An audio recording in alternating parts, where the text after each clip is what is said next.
Welcome back, players. I'm Jack with 36 Cancel, and this is Coco the Wise Cat. As summer rolls in, Bushiroad has given us a lot to look forward to when things get cooler in the fall. There's lots of sets that have recently been announced, concrete dates for stuff we've been waiting on for a while, and it's pretty exciting. But for this video, I want to focus in on one thing coming down the pipeline, and that's Konosuba Legend of the Crimson Demon with a release date of October 23rd, 2020.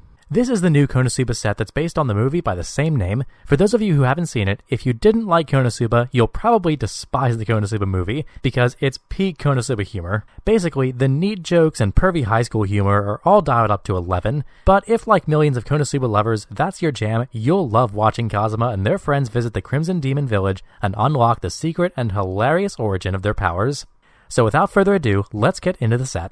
First off, let's clarify that this, unlike some movie sets we know, is legal to play with the base expansion, and just like its parent sets, it's blue, yellow, and red, shunning green like so many other isekais we know, but unlike the other two sets, which are pretty balanced in terms of representation, Legend of the Crimson Demon is primarily and predictably red. It's not a super hard slant, but the majority of SPs, triple rares, double rares, and Konosuba's first and only SSPs are all red. However, the set still feels pretty balanced, as each of the main heroines gets another level 1 climax combo to choose from, new level 0 tech cards, brand new finishers, and of course new SPs. And for the second time around, the movie set offers us a blue enemy faction deck, though this time it's a lot more interesting than the Axis Cult stuff we got in set 2. Now, going into what the cards do, Legend of the Crimson Demon definitely has its own agenda. Across all colors, the new toolkits that are offered here are pretty self-contained and require you to build around them instead of integrating them into existing shells. In fact, the set offers a completely different take on explosion magic. 2 of them, in fact. So instead of beating around the bush, let's just set it on fire and get right into what's available. And of course, like many sets I preview before they drop, the translations aren't official and the names of cards or wording on abilities may change slightly when the set officially releases in English. Now red, like we said before, takes the lion's share of the set. So why don't we start with yellow, featuring my favorite girl, Darkness. Now even though the set is very red focused, Darkness did get a lot of new toys to play with. Let's jump right in with Darkness' new level 1 climax combo, which is a great example of what the set is about. Abusive Shaking Darkness. At base 4k, she gets plus 500 for each other adventurer or magic character you have. Not bad for power profiles. And with Orc Attack, a win climax in your climax zone, when she attacks you can perform one of the following options. Either search your deck for a card called Fierce Attack Vanir or Forest Rest Darkness, or search your waiting room for either of those characters and add whatever you picked to your hand. So what we have here is a generous power profile on a 1-0 that has on-attack advantage with a good climax, and the advantage, since you can search or salvage, is undeniable. Does this remind you of anything? Any other adventurer obsessed with green and brown monsters? Well, orcs or goblins, this is a very solid and interesting combo for Darkness, but its targets are specific. Like we said before, much of the new stuff for Konosuba is its own kit, and not singular good cards, though those exist too. So let's talk about the 2 characters you can grab with this combo. First up, we have Forest Rest Darkness. She's a level 0 that's a front 500 assist, and if you pitch a copy of herself, you can salvage an adventurer or magic character. Now that's pretty cool. She filters other copies of herself into any character you'd ever want, and because she herself is a target of your level 1 combo, the idea is obviously that over a turn, the combo is basically an on-attack search or salvage. Having cards that cantrip is also never a bad thing, and in yellow she gives us direct waiting room access, which is somewhat rare. This absolutely screams utility, and I love it. But Forest Rest Darkness is only half of that picture. Our level 1 combo also grabs Fierce Engagement Vanir, which is a level 2. When he comes in, you can choose up to 2 Muscle Brain Crusader Darkness in your waiting room and put them at the bottom of your deck. And then you can choose him and a Forest Rest Darkness, merge them into 2 markers, and search your deck for a Muscle Brain Crusader Darkness and put her on the stage over them. Again, sound familiar? You know, between ReZero Memory Snow, Konosuba, and Batman Ninja, I really wish people who aren't Trigger would stop ripping off Gurren Lagann, but I'll forgive Bushi here, because this is a great combo for Darkness. And if you'll notice, this is yet another part of this new Darkness kit that mentions another card, so let's jump right into Combined Gurren Lagann. Oh, sorry, I mean Wonderful Superwall Statue. No, that's not it. Muscle Brain Crusader Darkness. When she comes in by merge the old-fashioned way, you can top check 3 for any card, and at base 9k, she gets 500 for each other. When she attacks, if Defensive Power, English's second choice trigger, is in your climax zone, she gets the following ability until the end of your opponent's next turn. This ability activates up to once per turn. When this card's damage, or the damage of a character opposite this card's damage is cancelled, you may deal 1 damage to your opponent. So she's Cancel Burn and Reverse Cancel Burn. That's pretty neat. Oh, and she's an early play. Combined Gurren Lagann is a pretty threatening finisher in its respective set, and Combined Vanir Darkness brings a lot of the same good traits. So what we've got here is a totally new Darkness kit, combining a level 1 and level 3 combo Darkness, a new merge combo, and a cantrip level 0. this isn't just a new set of cards. This is a new style of deck that we can build. It's a totally different core that we can build a deck around, and you can bet that I will. But while this is a new shell, the movie set also offers us great one-offs in yellow. We also have a level 1 Darkness that top checks 4 for any climax and gets plus 1k on your turn. There's a level 1 Kazuma that's an anti-early play stock swap, a level 1 Darkness that can't be reversed by cost zeros, and a level 1 event that can either bounce a character or bomb your opponent's memory of characters if they have 5 or more cards. Overall, even if Crimson is in the name, Yellow sure does get a lot of cool stuff to work with, and you'll be seeing it again in my future Konosuba deck techs.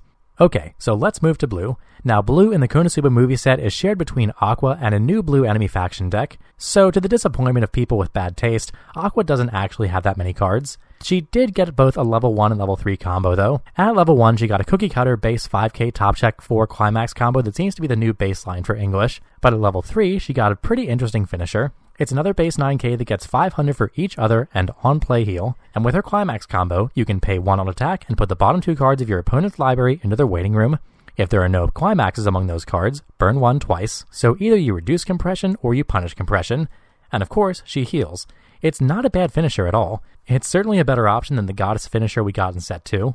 The other tools that Aqua got in this set are a level 1 and level 0 that can both double trigger, a level 0 and level 2 that can bottom tech battle opponents or hand out that ability, and a back row that bad boys. So now let's talk about the bigger part of Blue, the enemy faction deck. And it's not a typical one at all.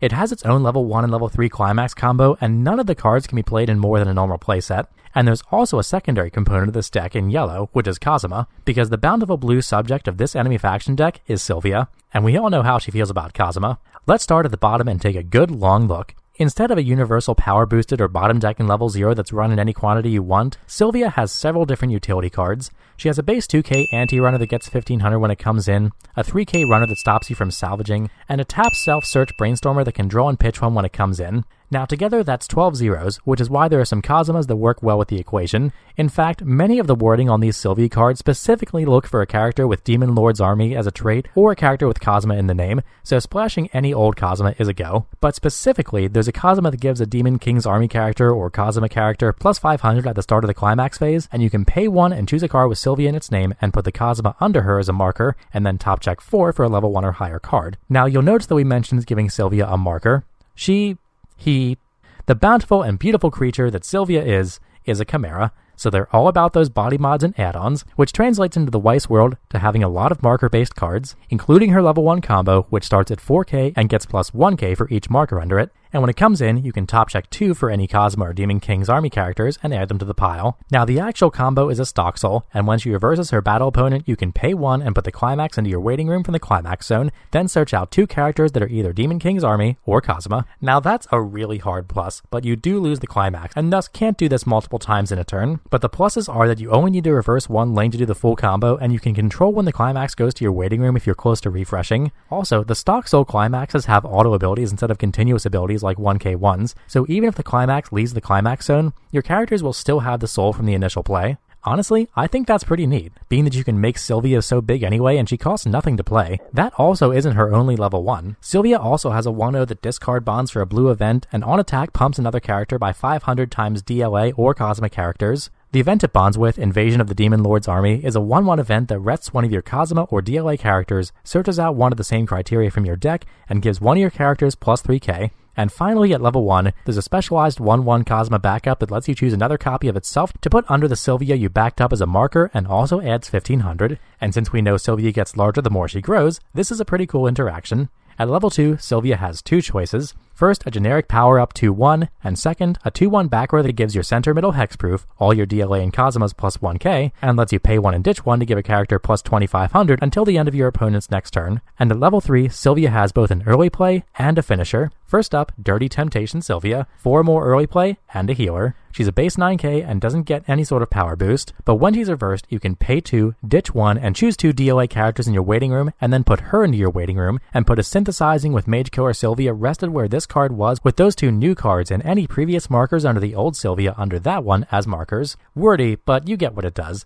and of course synthesizing with Mage Killer Sylvia is our finisher. At base 10k, she gets plus 3k and then plus 500 for each marker under her, so pretty big. And she has a climax combo with a pants. Once per turn, at the end of this card's attack, you can pitch 2 and put the climax from your zone into the waiting room, and then if you have 4 or more DLA or Cosmic characters, stand this card. So it's a pitch 2 restand climax that doesn't need a reverse. 2 things to mention. First, since the climax is part of the cost, you can't do this multiple times in a turn. And since this climax is a pants, the 1k1 is a continuous ability, so when you do this, the power and soul does go away. The cool part about that though is that it allows for more precision damage when you attack, and can enable some really clutch plays, and since it acts independently of what's on your opponent's board, it's a pretty good finisher. And what's more, there's a lot of potential to combine all these cool Sylvia cards with the litany of Kazuma across 3 sets. I'll really be looking forward to experimenting with this deck, but that's where we're going to wrap up Yellow and Blue, so we're going to dive right into the Crimson part of Legend of the Crimson Demon.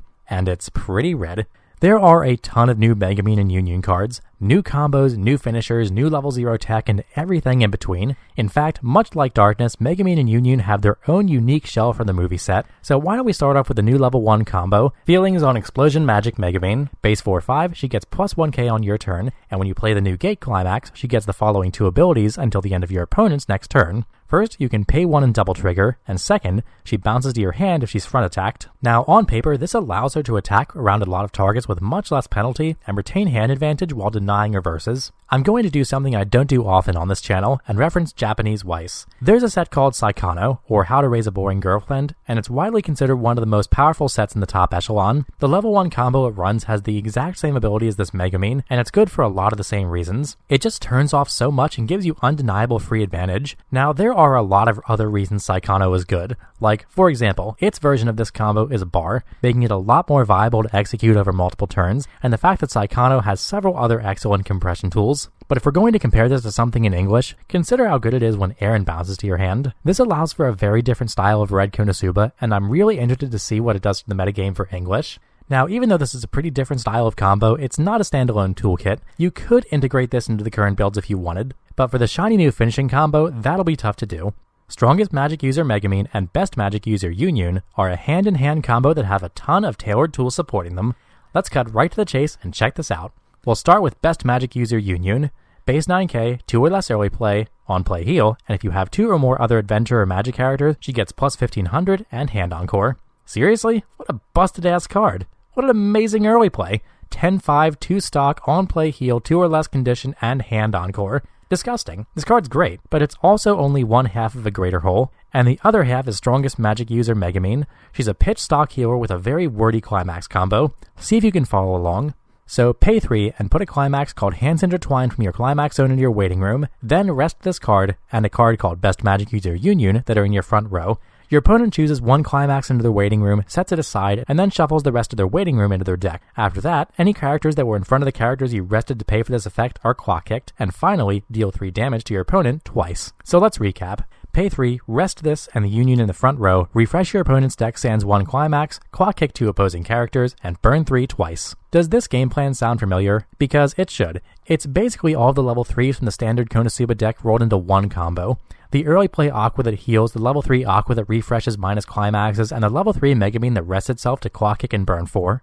The main differences are it costs significantly less when all said and done, heals you harder, shuffles your opponent with 1 more climax, and burns 3 instead of 4. And you can't do this more than once in a turn. But your early play is now 500 less power and doesn't require blue and has hand encore. But of course, who says you have to stop playing the Aqua if you choose to run this combo anyway?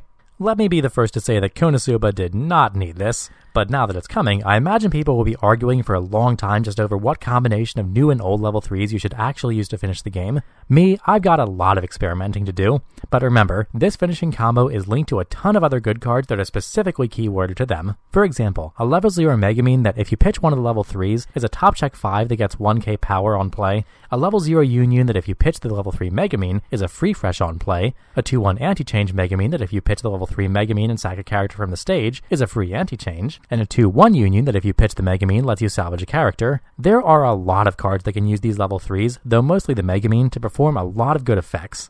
But despite that, red has more good cards to offer us. For example, this 2-1 rest counter. It's a 2500 backup that you can pay for and pitch a card to rest a character, and not just one in battle either, so this is a very powerful tool. Also, this new Brainstormer that's a tap self-salvage and turns all your door triggers into soul triggers. And just in case there weren't enough explosions for you, we have yet another finishing combo. Today's Explosion Magic Megamine. At the start of your attack phase, you can put all your stock, all the cards in your hand, and a climax called 1 explosion a day from your climax zone into your waiting room and rest this card. If you do, and the total amount of cards put into the waiting room this way is 8 or more, your opponent puts every level 3 or lower character on their stage into their waiting room, puts all the cards in their deck in their waiting room, and then takes X damage, where X is the number of today's Explosion Magic Megamines in your level zone, which hopefully is 3. I don't know if anyone watching is old enough to remember MAD, which is Mutually Assured Destruction, but it's pretty relevant here. And finally, one more explosion, just for you players. Forbidden Weapon, a 2-4 vent. If you have a character with Kazuma in its name, send this to memory, and then at the end of your opponent's turn, you can pay 2 and put all forbidden weapons in your memory into your waiting room.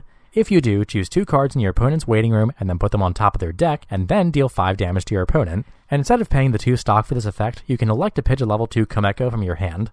I don't know when, I don't know where, and I don't know how, but somebody will die to this card.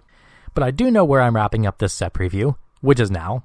I think we've hit all the juicy targets here, so it's time once again to say goodbye. But not for long. After all, new cards mean new deck techs and new games to play with the revamped and reworked Konosuba decks. And of course, I hope this preview helps you players at home decide whether or not you're going to embrace the new, stick to the old, or find a healthy mix of both. No matter what you decide, Konosuba as a whole is an expansion that's packed with the brim with a bunch of good cards and strong choices, and this movie set gives us a ton more. And the movie is good civ for all you Konosuba fans out there. If you haven't watched it yet, check it out. And be sure to check out the coming videos for this Weiss 4 set for Konosuba, Legend of the Crimson Demon. And as always, thanks for watching. Peace.